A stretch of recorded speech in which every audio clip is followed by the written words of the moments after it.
ओम गणेशाय नमः। इसी मंत्र से शुरुआत करते हैं गणपति जी के लिए खास वीडियो। आप लोग में से बहुत लोग होंगे जो गणपति बप्पा को अपने घर बुला रहे होंगे, गणपति बप्पा को अपने घर पे स्थापित कर रहे होंगे।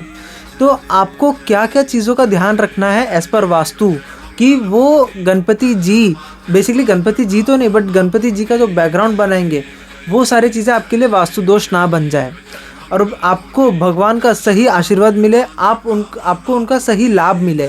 तो हम क्या क्या चीज़ें कर सकते हैं आज मैं आपको इस वीडियो में एक्सप्लेन करने वाला हूँ। नंबर 1, सबसे पहले जब आप गणपति बप्पा को लाएंगे घर पे, आपको ये देखना है कि आप गणपति बप्पा को सही डायरेक्शन में प्लेस करें। अब सही डायरेक्शन का मतलब क्या? आपको प्रॉपर्टी के सेंटर से कुछ ऐसे डायरेक्शंस रखने हैं जो गणपति बप्पा को प्लेसमेंट करने के लिए बहुत ही अच्छा है। नंबर 1, प्रॉपर्टी के सेंटर से वेस्ट यानी कि पश्चिम डायरेक्शन 270 डिग्री वेस्ट, वहाँ पे अगर आप देखेंगे वहाँ पे आप गणपति बप्पा को प्लेस कर सकते हैं। वहाँ पे आपको बेस्ट लाभ मिलेगा गणपति बप्पा का। आप वहाँ पे उनसे जो भी मनोकामना मांगेंगे वो सारी चीज़ें गणपति बप्पा आपकी पूरी करेंगे। अगर आप गणपति बप्पा को नॉर्थ ईस्ट में, बेसिकली प्रॉपर्टी के सेंटर से नॉर्थ ईस्ट में प्लेस करेंगे तो आपका मन भगवान के साथ बहुत ही अच्छा लगा हुआ रहेगा, बहुत ही अच्छा जुड़ा हुआ रहेगा। सेम अगर आप ईस्ट में आप गणपति बप्पा को प्लेस करेंगे तो वो बहुत ही ज़्यादा आपको भगवान के साथ लगाव, बहुत ही ज़्यादा जोड़ के रखने वाला, बेसिकली अच्छा कनेक्टेड फील कराएगा आपको गणपति बप्पा से। अगर आप प्रॉपर्टी के सेंटर से साउथ के डायरेक्शन में आप गणपति बप्पा को प्लेस करेंगे तो आप उनसे बहुत ही ज़्यादा मतलब एक नेम एंड फेम मांगेंगे, आपको नेम एंड फेम की लाभ आपको मिलेगी। ओके, अब क्या करना है आपको, किस चीज़ का ध्यान रखना है? आपको ध्यान रखना है आप थीम क्या रख रहे हैं। हर कोई जो गणपति लेके आते हैं उनके आसपास एक डेकोरेशन करते हैं और उस डेकोरेशन का एक थीम होता है। कुछ लोग वाटर का थीम रखते हैं, वाटर फ्लो का थीम रखते हैं, कुछ लोग स्टोन्स का, पहाड़ों का थीम रखते हैं, कुछ लोग थोड़ा फायरी टाइप का थीम रखते हैं। तो ऐसे प्लेसमेंट आपको कैसे करना है, इसका डिसीजन आपको कैसे लेना है। अगर आप नॉर्दर्न साइड में अगर आप गणपति जी को प्लेस कर रहे हैं, बेसिकली नॉर्थ और नॉर्थ ईस्ट में अगर आप गणपति जी को प्लेस कर रहे हैं तो आपको वाटर फ्लो जैसा, वाटरफॉल जैसे थीम्स को आपको यूज़ करना चाहिए।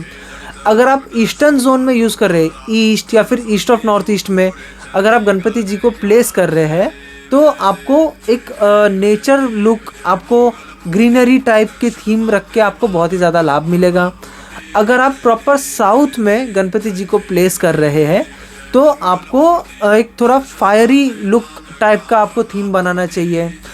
और यही अगर आप वेस्ट के डायरेक्शन में गणपति जी को प्लेस कर रहे हैं तो आपको स्टोन लुक, बेसिकली वो स्टोन कार्व किया हुआ केव टाइप का आपको थीम वहाँ पे लाना चाहिए। ये सारे थीम आप चूज़ करिए अकॉर्डिंग टू आप गणपति जी को कहाँ पे प्लेस करना चाहते हैं। ठीक है, तो उसके अकॉर्डिंगली आप अपना थीम को आप सिलेक्ट कर सकते हैं। वो थीम आपके लिए वास्तु दोष नहीं बनेगा। ठीक है, अब कुछ चीज़ें जो आपको अवॉइड करनी है, आपको 3 डायरेक्शन में, बेसिकली 4 डायरेक्शन में आपको गणपति जी को नहीं प्लेस करना है। Number 1 and most important, south of south west, जो कि साउथ वेस्ट और साउथ के एग्जैक्टली बीच में आता है, वहाँ पे आपको गणपति जी को नहीं प्लेस करना है। दूसरा, west of north west, west of north west जो कि नॉर्थ वेस्ट और वेस्ट के एग्जैक्टली बीच में आता है, वो डायरेक्शन में आपको प्लेस नहीं करना है।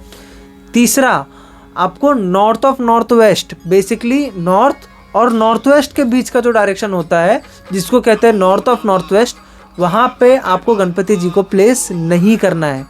चौथा, ईस्ट ऑफ साउथ ईस्ट, जो कि साउथ ईस्ट और ईस्ट के एग्जैक्टली बीच में आता है, वहाँ पर भी आपको गणपति जी को प्लेस नहीं करना है। ओके, आप बड़ा डेकोरेशन कर रहे, कुछ पार्ट डेकोरेशन का वहाँ पे आ रहा है, then it is fine, but आपको वहाँ पर भगवान को प्लेस नहीं करना है। ठीक है, आपको इस चीज़ का ध्यान रखना है। अब एंटी कलर्स का भी आपको थोड़ा सा ध्यान रखना है, only for specifically north east. अगर आप नॉर्थ ईस्ट के साइड में अगर आप गणपति जी को प्लेस कर रहे हैं तो आप वहाँ पे रेड और येलो कलर बहुत ज़्यादा ना लाए, आपको वहाँ पे वो दोनों कलर्स का आपको अवॉइड करना है। ब्लूइश थीम, वहाँ पे वाटरफॉल जैसे थीम का आप यूज़ कर सकते हैं। तो इन छोटे छोटे चीज़ों को ध्यान रख के आप अपना फेस्टिवल बहुत ही ज़्यादा अच्छे से मना सकते हैं, बहुत ही ज़्यादा आप उसका लाभ उठा सकते हैं। गणपति बप्पा आपके ऊपर बहुत ही ज़्यादा कृपा बरसाएंगे। Thank you so much.